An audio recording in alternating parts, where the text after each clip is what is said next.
Welcome to one of the webinars of the book Kiezen voor Winst, or How Winners Make Choices. In this webinar, the case centers around the airline industry. In particular, we focus on British Airlines, which is facing a number of strategic choices. Airlines are clearly confronted with the high price or large volume dilemma. On the one hand, volume is essential to benefit from economies of scale, network effects, and learning effects.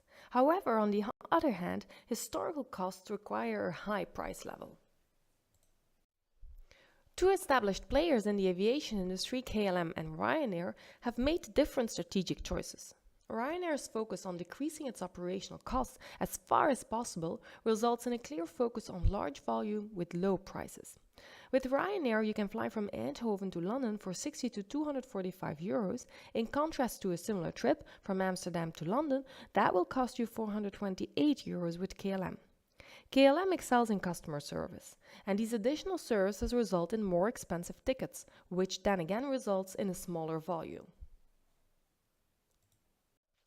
To justify its high prices, KLM has built an in-depth relationship with its customers, which even resulted in new services. For example, your daughter lost her favorite teddy bear in the airplane? Well, no problem. During the final check, the crew will hopefully find the teddy bear, and via an ingenious system, also called Sherlock the dog, it will come running towards you, often even before you've left the safety zone. Another example, maybe your meal was cold during the outbound flight and you complained about it on Twitter or Facebook. Well, the flight attendant will see your message on her iPad during the inbound flight and will serve you first with her apologies for the cold meal you had during the outbound flight. KLM Flying Blue is one of the best customer loyalty programs in the aviation industry. In 2015, KLM won 5 Freddie Awards, the highest number among all contestants. These prizes award the best loyalty programs among airlines and hotel chains. Then there's KLM's Meet and Seat program, which enables you to connect your social media profile with your check-in information. That then allows you to choose the passenger that sits next to you based on his or her profile. And then also on social media, KLM is one of the most developed brands. Nowadays, KLM offers 24/7 service on Facebook, Twitter, and LinkedIn in 14 languages. This is made possible by 150 employees who have one-on-one contact with customers. KLM guarantees to reply within 1 hour, but typically does it within half an hour. Let's now look into Ryanair. Ryanair is probably one of the best examples of excellent operational performance in the aviation industry. There's a number of reasons why Ryanair has a lower cost structure than other airlines. It can carry a larger number of passengers because it has 148 seats rather than an average of 128 seats in the same unit with another airline. Secondly, Ryanair operates mainly with direct connections between cheaper secondary airports, like in the Netherlands, Eindhoven and Maastricht, and in Belgium, Charleroi, and recently Brussels, instead of the expensive, more hub system used by traditional airlines, for example, Schiphol for KLM. And then as a last element, the entire Ryanair fleet consists of aircraft of the same type. This keeps the maintenance costs very low because they benefit from economies of scale by only using a single type of aircraft. Maintenance personnel only needs to know the ins and outs of one type of aircraft, and parts are needed only for that one type. If we then look at Brussels Airlines, we can see that its cost base is much worse than that of Ryanair, but the catering and comfort are clearly worse than that of KLM. Because Brussels Airlines customer service cannot match that of KLM, Brussels Airlines has to succumb to the price pressure imposed by Ryanair. But it can only do so if it can put more passengers on its planes.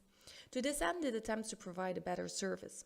The Loft is its new lounge in Brussels, and the cooperation with Yves Montaigne of 2 Michelin star restaurant Sea Grill are credible efforts, but not enough to make a difference with the better airlines.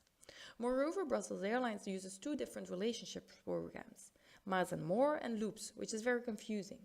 Moreover, both relationship programs are of a lower level than KLM's Flying Blue. So Brussels Airlines continues to compete on price, but that can be difficult because the investments mentioned earlier also further increased its costs over those of Ryanair. In addition, passengers on crowded Brussels Airlines flights do not really see the difference with a low-cost airline, which could undermine Brussels Airlines' position in the long term. Once one loses a clear positioning and gets stuck in the middle between different strategic options, one will also suffer more from the large volume and high price dilemma. Brussels Airlines is by now lost and clearly stuck in the middle.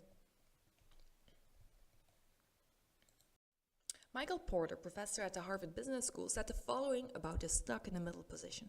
If you try to come up with a strategy that does everything for everyone, you will likely end up achieving nothing.